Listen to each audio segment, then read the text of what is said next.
केंद्र सरकारचं करायचं काय? काश्मीर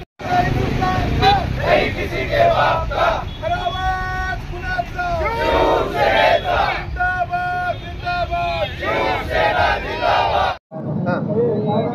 आपण बघितलं की नरेंद्र मोदी यांनी पंतप्रधान पदाची शपथ घेऊन महिना झाला आणि आपण जम्मू काश्मीर जे की भारताचं नंदनवन आहे या ठिकाणी 1 महिन्यामध्ये जवळपास 7 वेळेस दहशतवाद्यांनी हल्ले केले. यामध्ये आपले 13 जवान शहीद झाले.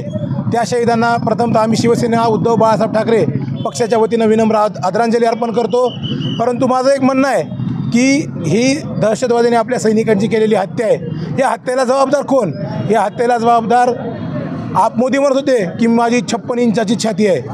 मग त्याचं काय झालं? मी म्हणजे जशा तसे उत्तर देऊ. पाकिस्तान असेल, दहशतवादी असतील, अतिरेकी असतील, यांना असं त्यांनी सांगायचं की आम्ही जशा तसे उत्तर देऊ. आणि अमित शहा जे स्वतःला राजकारणामध्ये चाणक्य समजतात, त्या अमित शहा हे या देशाचे गृहमंत्री आहेत. आपण बघितलं की अमित शहा कसे आहेत की त्यांचं आपले जे राजकीय विरोधक आहेत त्यांना ते दुश्मन समजतात आणि त्यांना संपवण्याचा प्रयत्न करतात.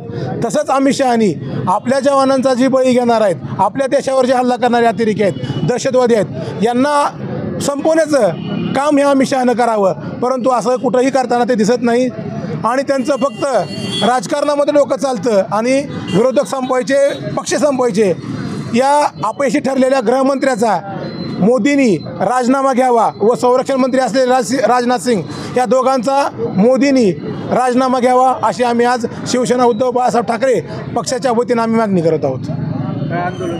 आम्ही या ठिकाणी केंद्र सरकार व अपयशी ठरलेले गृहमंत्री मोदी, शहा आणि संरक्षण मंत्री राजनाथ सिंग यांचा या ठिकाणी निषेध केला आहे. पाकिस्तान मुर्दाबाद व दहशतवादाचा या ठिकाणी आम्ही शिवसेना उद्धव बाळासाहेब ठाकरे पक्षाच्या वतीने निषेध केला आहे.